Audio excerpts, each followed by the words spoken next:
Армысыздар, құрметті тыңдармандар. Қазір көп адамның тісі ауырып, қиналып жүр. Бүгін соның басты себептерін қарастыратын боламыз. Ал сіздер видеоны пайдалы болса, міндетті түрде тіркеліп, лайк басып, пікір қалдыра кетіңіз. Бұл арнаның өсуіне көмектеседі. Соңғы жылдары өзімізде айналамыз да өзгеріп кетті. Бұрын байқалмаған әлсіздік, шаршау, тістердің жиі ауруы, асқазанды мазалауы, жүйкенің жұқаруы бір қарасаң әр адамның басында бар. Бірақ қарасаң, бүкіл халықты осы өзгерісті бірге бастан кешіріп жатқандай. Неге соңғы жылдары витаминсіз, дәрісіз, демалыссыз, бұрынғыдай өмір сүре алмайтын болдық? Бүгін сіздерге осының бәрін түсіндіріп бергім келеді. Коронавирус келгеннен кейін ағзада не өзгергенін, неге қазір жарты халықтың тісі ауыратынын, неге иммунитет әлсірегенін, бұрынғы қалыпқа оралмай жүргеніміз қарапайым түсінікті тілмен айтып беремін. Ковид ағзаны қалай өзгертіп жіберді?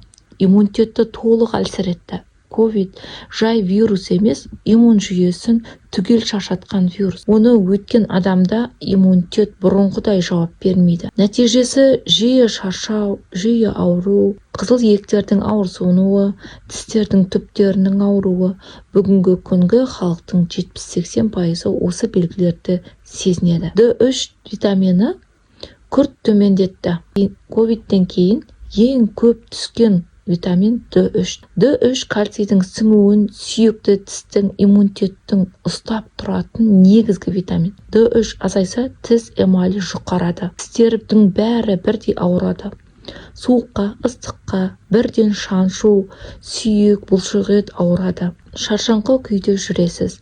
Халықтың неге қазір витаминсіз жүре алмайды деудің басты себебі дәл осы. Б витаминдері таусылып қалды. Вирус күресу кезінде ағзада оны орнына келтірілсе, тіс еті қабынады, стоматит жиілейді, тіл ашиды, жүйке жұқарады, ұйқы бұзылады, қол аяқтың ұйып әлсіреуі пайда болады. Бұл да пандемиядан кейінгі халықтың басты шағымдарының бірі. Асқазан мен ішектің микрофлорасы бұзылды. Ковид ішектегі пайдалы бактерияларды өлтірді. Ал ішек иммунитеттің 70%. Ішек бұзылса, тағам дұрыс қорытылмайды. Витаминдер сіңбейді. D3, B витамин, магний өздігінен төмендеп кетеді. Ауызда микроб көбейеді. Нәтижесі тіс еті ісіну, жағымсыз иістердің шығуы, тістің тез шіруі пайда болады. Стресс көп, жүйкелердің жұқаруы да осыда. Пандемия, қорқыныш, белгісіздік, уайым бәрі нерв жүйесін әлсіретті. Стресс кезінде ағза көп жоғалтады. Магний, D3, B6, B12 дәрумендерін. Эмальда микрожарықтар, яғни қап-қара тістерде қара тісті жарықтар көбейе бастады. Бүгінгі тіс ауруының 40% стресс әсері.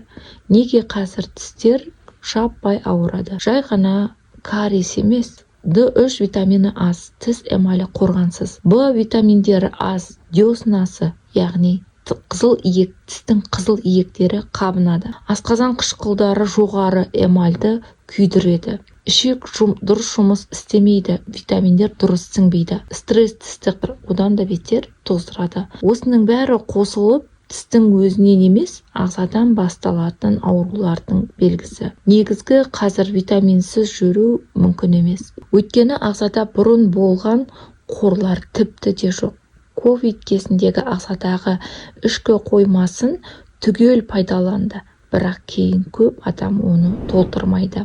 Пандемиядан кейінгі тамақтың сапасы төмендеді, күнге аз шығамыз, D3 алынбайды. Стресс көп, қозғалыстың азайғаны қан айналымын баяулатады. Сондықтан ағза маған қолдануы керек витаминсіз, мен өзімді қалпына келтіре алмаймын дейді. Қорқатын ештеңе жоқ, тек дұрыс бағыт болуы керек. D3 витамині К2 эмальді қатайтады, иммунитетті көтереді. Ішекті қалыпқа келтіретін айран, йогурт, пробиотиктер эмальді қорғайтын осы бізге ішекке ең қажетті дәрумендер. Қорытындай келе, ішекке қажетті дәрумендерді қабылдап жүріңіздер. тісті күнде дұрыс тазалап, тісіңізді тазалап болған соң сода немесе тұз қосылған жылы сумен ауызды шайып тұру микробтарды азайтып, қызыл иекті тыныштандырады.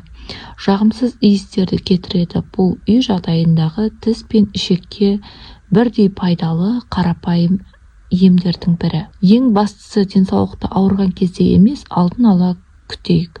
Егер ақпарат пайдалы болса, лайк басып, пікір қалдырып, ойыңызды жаза кетіңіз. Осындай пайдалы кеңестер керек болса, арнама жазылып кетіңіздер. Келесі видеода кездескенше сау болыңыздар.